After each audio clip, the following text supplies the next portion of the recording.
তাৰমানে এই আমাৰ মিচিং ভাষাৰ লগতে চৰকাৰে ঘোষণা কৰিছে আৰু একেলগে হোৱা কথা আছিলে।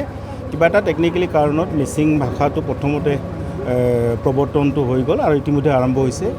আৰু যোৱা 2 তাৰিখে আমাৰ ৰাভা, তিৱা আৰু দেউৰী 3টা ভাষাৰ একেলগে নটিফিকেশ্যন ওলাব লাগিছিলে, গভৰ্ণমেণ্ট নটিফিকেশ্যন।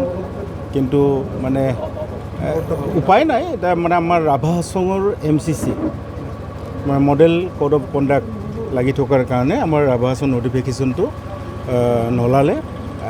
কিন্তু ইতিমধ্যে প্ৰস্তুতি সম্পন্ন হৈ আছে।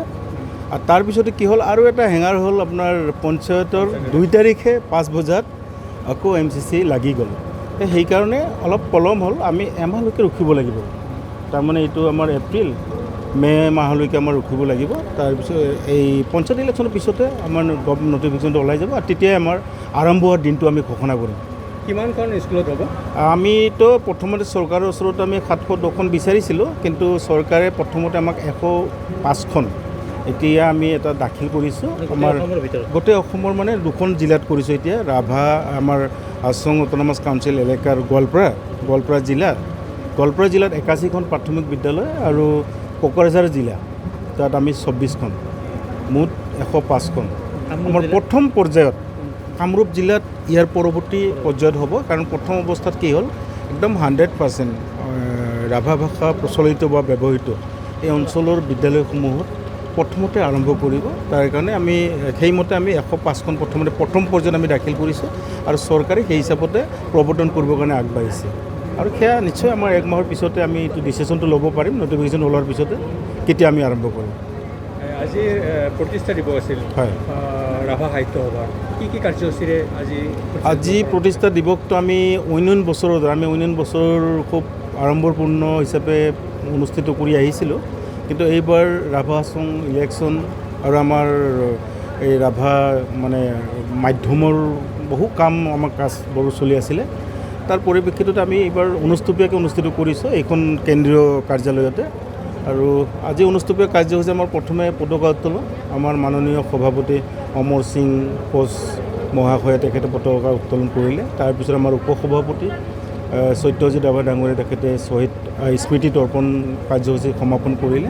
তাৰপিছতে আমি এখন মুকলি সভা ৰাখিছোঁ আৰু মুকলি সভাত আমি মুখ্য অতিথি হিচাপে ৰাভা হাছং অট'নমাছ কাউন্সিলৰ মুখ্য কাৰ্যবাহী সদস্য তথা এইবাৰৰ আৰু পুনৰ 3য়বাৰৰ কাৰণে বিজয়ী হৈ অহা আমাৰ মুখ্য কাৰ্যবাহী সদস্য টংকেশ্বৰ ৰাভাদেৱ তেখেত আহি উপস্থিত হৈছিলহি আৰু তেখেতে এইমাত্ৰ আমাৰ মাজৰ পৰা বিদায় ল'লে। গতিকে তেখেতে মুখ্য অতিথি হিচাপে আছিলে। আৰু ইয়াতে আমাৰ অসম ৰাজ্যিক মানে সাহিত্যিক বঁটা প্ৰাপক চাৰুমোহন ৰাভাদেৱ তেখেতে আজিৰ মুকলি সভাখন উদ্বোধন কৰিছে।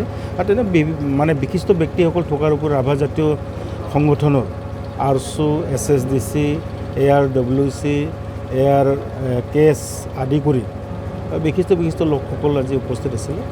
কিমানখন জিলাৰ প্ৰতিনিধি অংশগ্ৰহণ কৰিছিলে? আজি আমাৰতো এনে 12খন জিলাৰ ভিতৰত আজি 10খন জিলাই আজি প্ৰতিনিধিত্ব কৰিছে। 2খন জিলাৰ কিবা এটা কাৰণত তেওঁলোকৰ কাৰ্যসূচী এটা ৰখাৰ কাৰণে তেওঁলোকে আহিব পৰা নাই, কিন্তু বাকী মেক্সিমাম জিলা সমিতিয়ে আজি অংশগ্ৰহণ কৰিছে। জাতিৰ প্ৰাণ ব্যৱহাৰ কৰাৰ অঞ্চল, ভাষাৰ প্ৰাণ ব্যৱহাৰ কৰাৰ অঞ্চল। ভাষা অবিহনে এটা জাতি কেতিয়াও জীয়াই থাকিব নোৱাৰে, ভাষা অবিহনে এটা জাতি কেতিয়াও হ'ব নোৱাৰে। গতিকে ৰাভা জাতিটোৰ ভাষা সাহিত্য বিকাশৰ ক্ষেত্ৰত জন্মলগ্নৰ পৰা আজিৰ তাৰিখলৈকে ব্যৱহাৰ কৰাৰ অঞ্চলে যথেষ্ট কষ্টৰ মাজেৰে, যথেষ্ট প্ৰত্যাহ্বানৰ মাজেৰে কাম কাজ কৰি আহিছে। আজি ব্যৱহাৰ কৰাৰ অঞ্চলৰ উদ্যোগত ৰাভা ভাষাই স্বীকৃতি পোৱাই নহয়, আজি মাধ্যম হিচাপে এবাৰ আমাৰ এই এপ্ৰিলৰ পৰা এই শুভাৰম্ভ হ'ব।